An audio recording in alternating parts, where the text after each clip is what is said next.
to bring him some berries or ask for advice, and gradually he started speaking to us.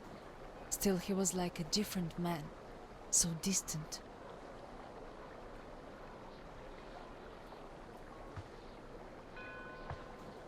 He never talked to the older boys anymore, though he'd reply to their letters.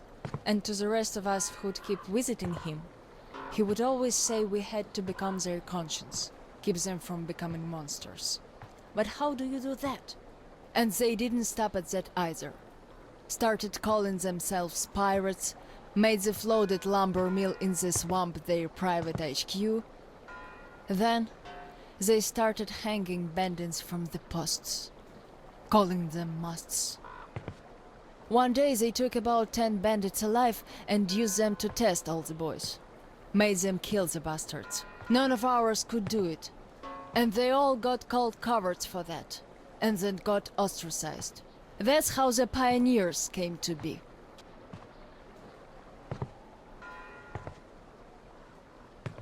Of course, they all calmed down by now. They are talking to each other, at least. But back then, only Luda and I could speak for the teacher at the council meetings.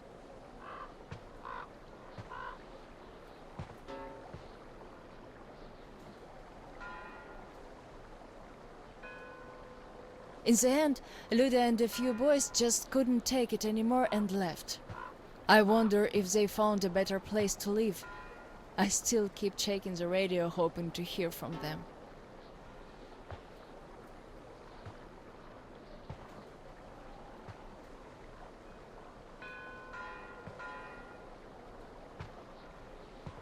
The teacher hoped too, but that hope didn't last long. They left in July, and in September he shot himself. That seemed to get through to Roman. He got calmer. Some of the elder guys went over to the pioneers. After all, the important thing is that we stay together. So now I have an important voice at the council, 'cause I can kick ass if they don't listen. And not just because they're not supposed to hurt girls.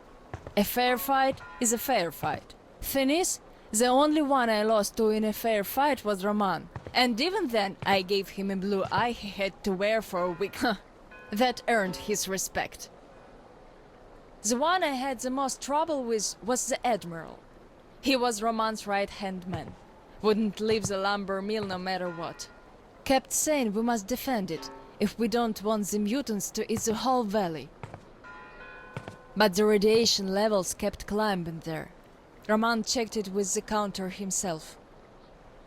So at one council meeting, Roman and our instructors had everyone vote against the Admiral, and the pirates went on to build a new fort near the shore, where it's still okay to stay. The Admiral would have none of that, so he and his most hardcore flunkies stayed at the mill. I never heard from them again. Radiation's not to be played with.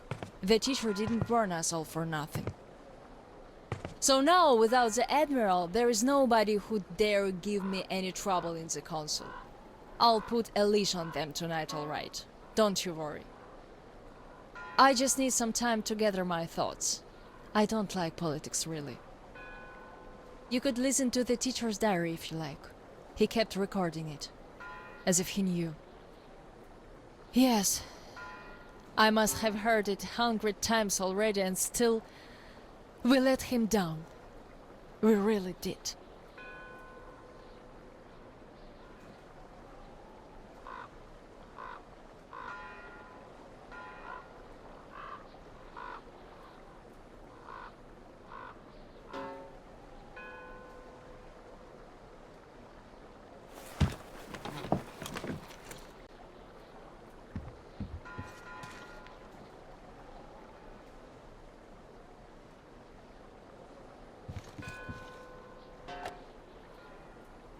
The radio's silent. My last hope for giving them a positive goal, leading them out of this forest dead end, was a complete fluke. Where did I go wrong?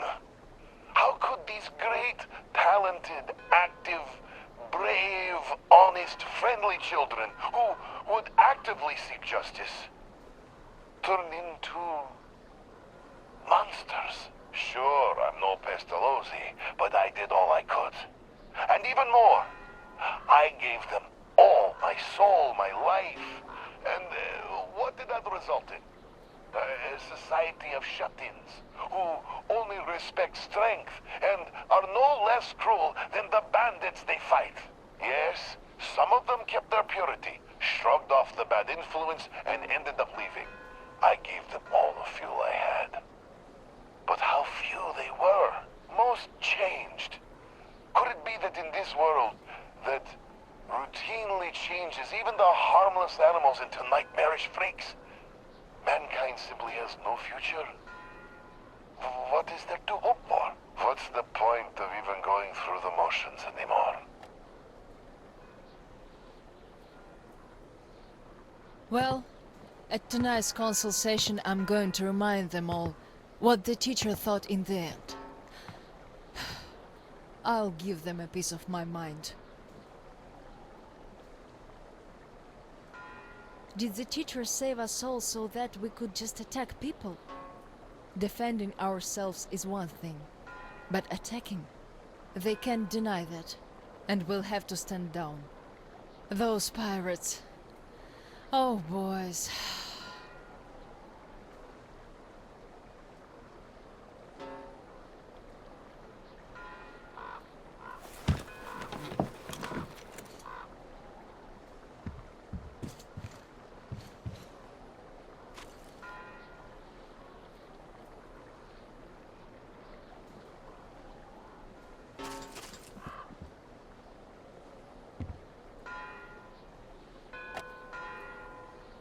The radio's silent.